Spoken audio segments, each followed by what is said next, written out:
Now I think I'm ready to go to OKC. I thought I had one more Randall stuff, but we hit that already. Yeah, OKC's interesting. Where did you land? I mean, okay, I know you have a rant. So this is the third team where it's like I'm not panicking, and it's just because it's the youth. It's some of this should have been expected, like the disappointing elements of it.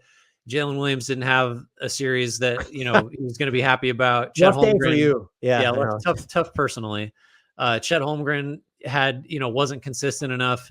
Needs to prove that he's a higher volume, quicker trigger 3-point shooter to really maximize the value of his ability to space as a 5.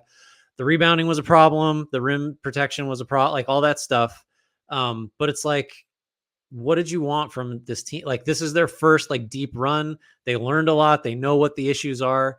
I would say, and maybe this will give you like a springboard. You did know roughly what the issues were at the trade deadline and coming into these playoffs. So if you want to be critical about them not going out and getting somebody, I guess you can lean on that.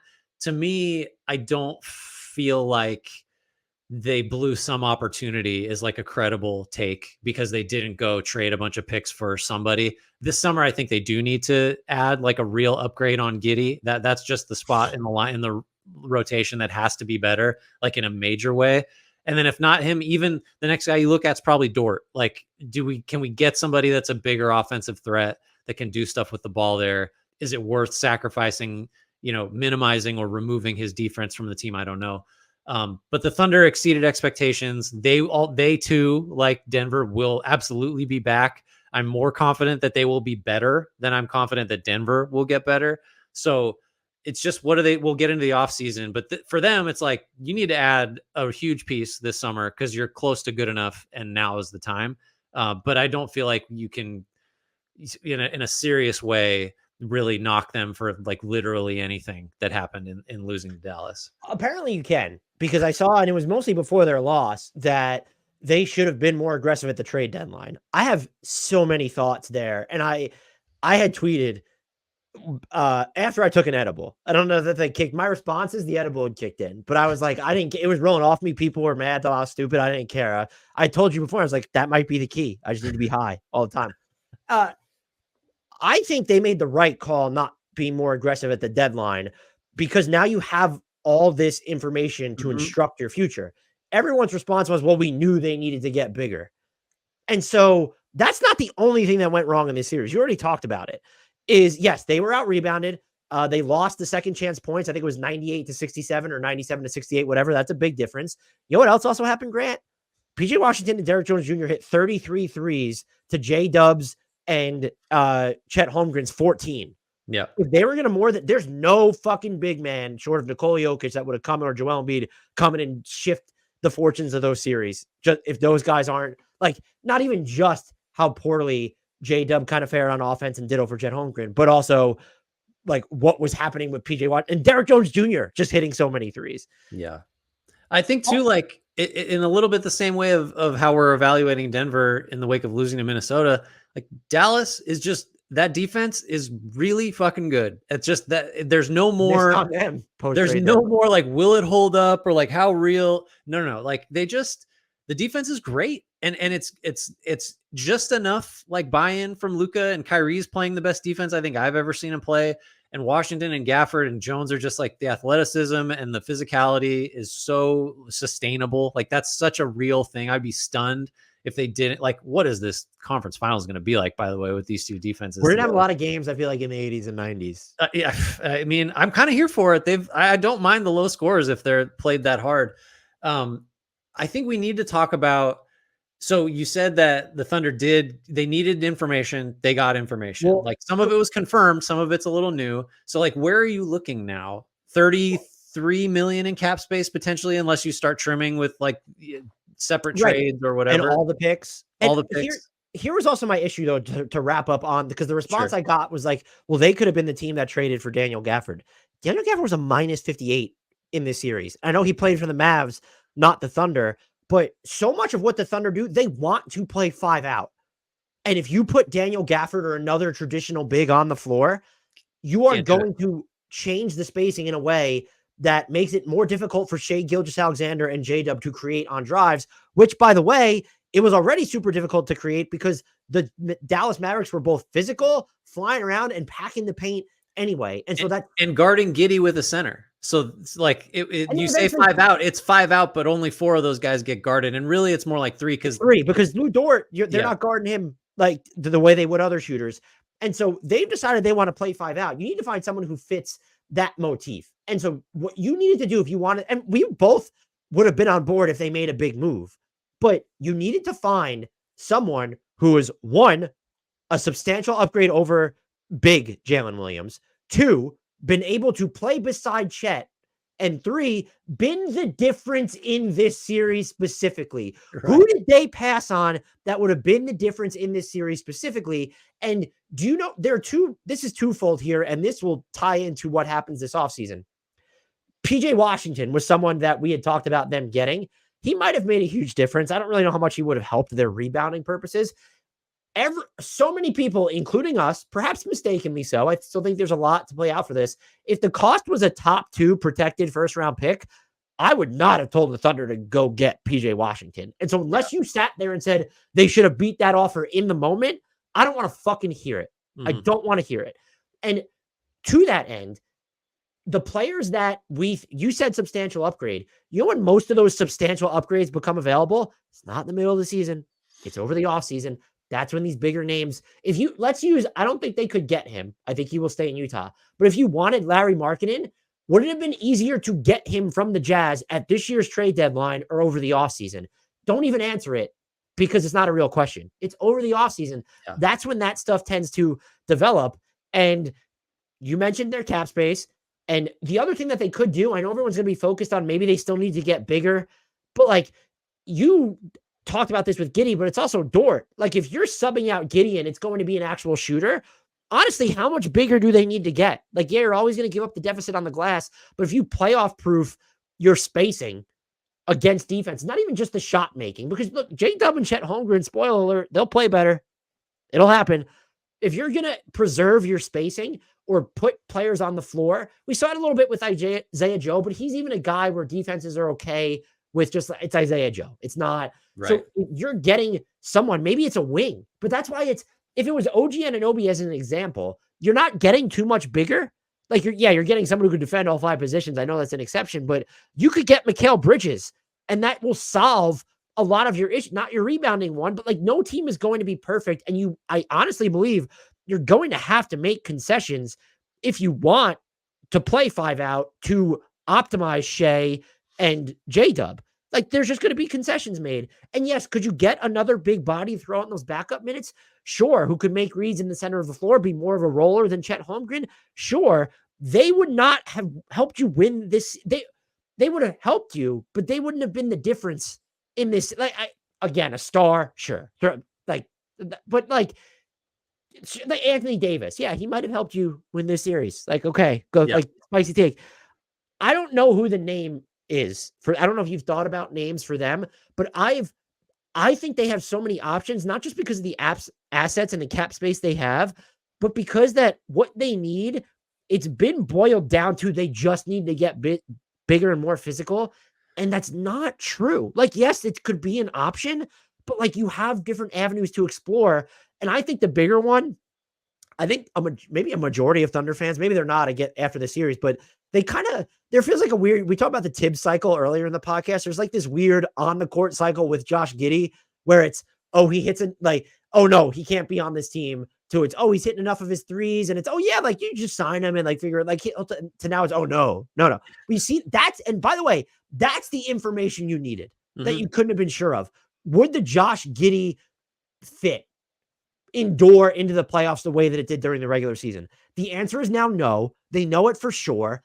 Build out your rotation, your team from there. I know it's weird because he's extension eligible and we don't really see guys on their rookie scales get moved like that normally, but like you could I'm saying I don't really have specific names. I think because it could be so many different types of players. Like if they wanted to I mentioned Anunoby, they should absolutely just be, hey, we'll give you the max if you want to come here, just to put pressure on the Knicks. If Mikal Bridges becomes available, if like they could get, do you think it needs to be a star though? Are we talking about someone who's more like if they got a top 50 player or something? Maybe that's even too ambitious. No, Denny well, Avdia. Sorry, I didn't mean to yell at you like that. no. So the guy, this isn't like this name. His name. You said his name, and his name has been like this is the one for I don't know, basically all year. I think to me it's Markkanen, and I don't know like what I do know is that the Thunder have enough draft assets to put an offer on the table that Utah just can't say no to. Like that is, I don't know what it needs to be. If you could make a gross overpay or what would seem like it, but maybe that has been the point all along is like, we're positioned now to just force the Jazz to trade us a guy that they want to keep. But they just like, they can't look at this package of assets and whatever salary you need to throw in there. They just can't say no.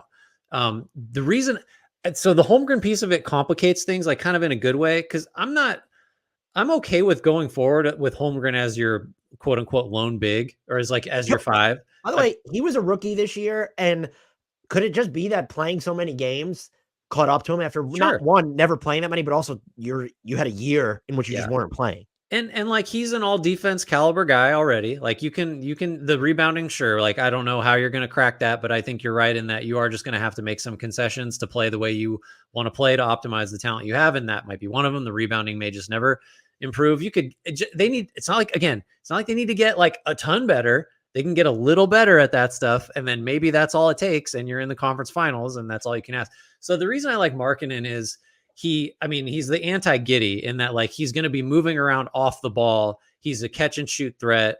He has the size though to, he's not going to protect the rim, but like he'll get a few more rebounds than, your standard running off screens, 3-point shooting threat.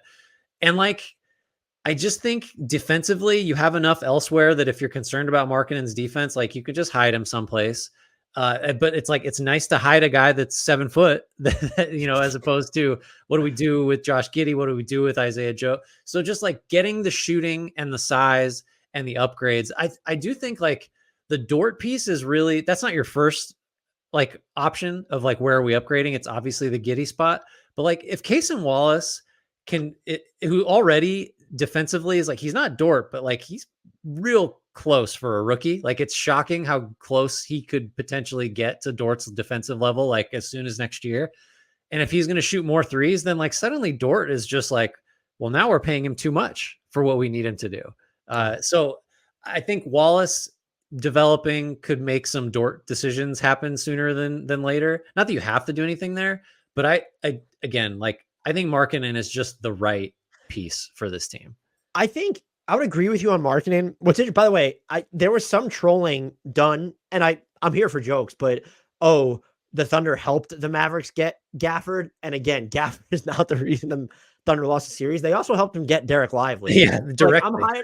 I'm high enough. I did criticize that move from them in the moment, but I'm high enough on Cason Wallace now where it's okay. If the Thunder go on to win the title and Derek Lively's like the Finals MVP, okay, like we'd have the conversation there, but he wouldn't have the same opportunity when you had Chet Holmgren in OKC that he got in Dallas. And it's not even pushback. I believe that there's maybe a little bit more specificity to the search they need to go on. You have Shea on this big deal. J-Dub and Chet Holmgren are going to be on maxes. If you want this team to realistically keep this core together, I don't think you can go get someone who's either already on a mega deal or going to get a mega deal very soon, unless it's as Brian Windhorst calls it, the fun max. Larry Markkanen is going to get the not so fun max. I mean, like, good for Larry Markkanen that he might even get it from the Jazz and renegotiate and extend. And that's why if you really wanted to criticize them not going to get PJ Washington in the moment, I thought the Mavericks overpaid. And so I'm not using that, but that would be the guy where it's okay. He has another 2 years, very reasonable number. That's why Denny Avdia is actually a guy that I keep coming back to where like, but maybe the shooting's not there enough. He could probably help you with the rebounding and just the secondary playmaking when things do bog down. You almost need to find someone that has a few years left on their deal at, if it's not sub-max money, then it's like near max money or someone who's only on that first max with time left, because you do have to game this around your future. And the one thing I don't want to hear though is like, well, if you don't make these moves, like Shea's going to agitate to get out. Here's my 2 thoughts on that. The Thunder have you act like they've wasted, not you, not the fantabulous Grant Hughes. Anyone acting like they've somehow squandered Shea Gilgeous-Alexander's prime is just like they created it. They created his prime, and they keep getting better. Like, yeah, there were the 2 seasons where he shut down whatever. He always seemed on board at his exit interviews. And now you're coming off a season where would you like to beat the Mavs? Sure. You finished with the 1 seed in the West and came within 2 wins of making it to if next season they don't make the playoffs and then he's going to be unhappy because they didn't make a move. But to have that discussion now, and then that leads into this whole, yes, the other pushback I got was, well, windows are so short. Like, you need to, do you know why windows are short? Because teams shorten them. Yeah, you make dumb moves before you should. Right. And yeah, there's sometimes stars want to get out. But if you're pointing to Shea Gilgeous-Alexander agitating out, you're living in, that would be one of the most shocking trade requests. Yeah. Ever, if that happened anytime soon. And so that goes back to the Nuggets. They won a title because they gutted out and they didn't overreact. So I think it's important to not, yes, we even said that we would have been on board if they made an aggressive move.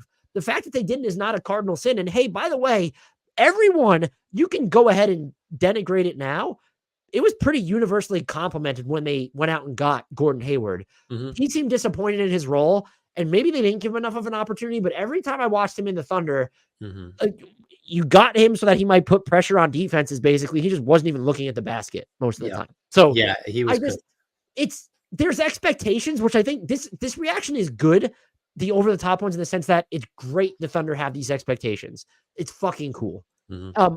But let's not veer too far away from reality. I don't know who the specific player it is, and I do think they're coming into some challenges, but if you're willing to pay through the teeth, or if you want to play the figure it out later card and go out and get Larry Markkinen and assuming he's available, I'm all for it. But the reality of the situation is you're not going to have Markkinen, Shea, J-Dub, and Chet Holmgren all on maxes at once in OKC. And that's why they might need to be more particular in terms of who they're seeking out here. Yeah, I think kind of ironically, the fact that they have this cap space and all these assets makes the offseason it's a good problem, but harder, because if this team didn't have the flexibility and it's well, this roster will just be back next year, you'd be awesome. They're going to all get better. There's no problems here. I get, maybe Giddey can develop enough as a 3-point shooter. Yeah, that's a problem. But the fact that they have the means to go make real changes, I guess ultimately it's a testament to how intelligently this team was put together to where it can be this good. And now the pressure is how much better can you make it immediately? And they have the ability to do a harder jump to make. Yeah, it is. Go from elite to better than elite. Right. Yeah. They're already the 1 seed. They already proved they were better than everyone in the conference over the course of the year. And they were as close as you can get just about to make, I don't know. It's just, so again, they're the third category of nothing to be ashamed of, no reason to panic of the teams that you can tell me. And I think we'd be in agreement that their cap space is going to be more useful on the trade market than in free agency. Yeah, probably. And also, by the way, they still have the roster crunch to they're going to have to. Yeah. That's why trades also make sense, because you have to get rid of players still. You're in that timeline.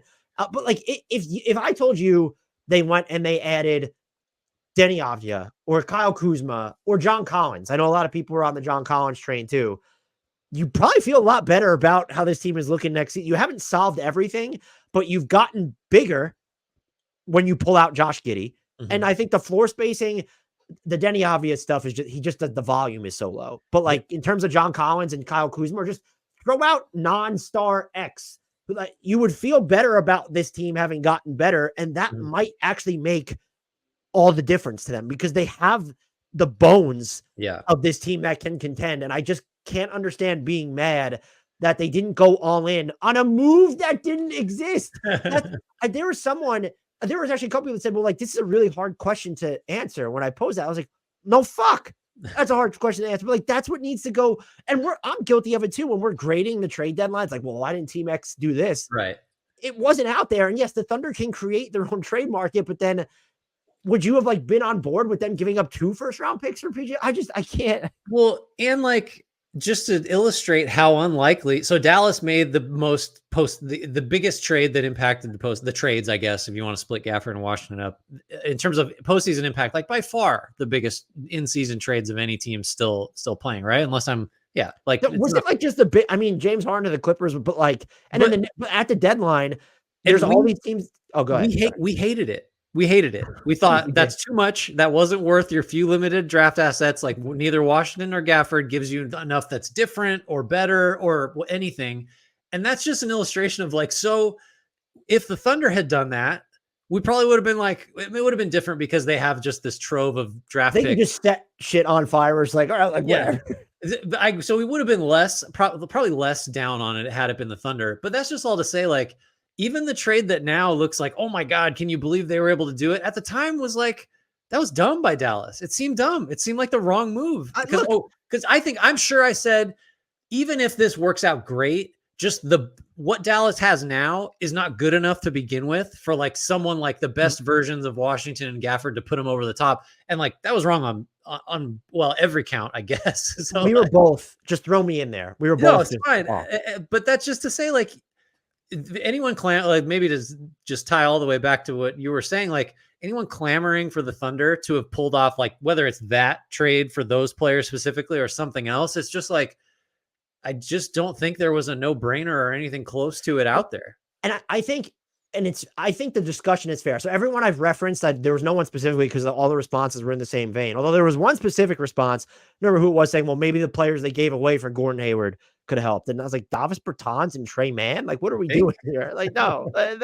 So, but it's a discussion to have. But this idea that they needed to do it or they fucked up royally by not doing it, that's where that's why I was honestly surprised at the response I got. And so they just have a bunch of draft picks, 35+ million in cap space, and the best team in the Western Conference during the regular season. Like, that's a pretty good starting point to be there.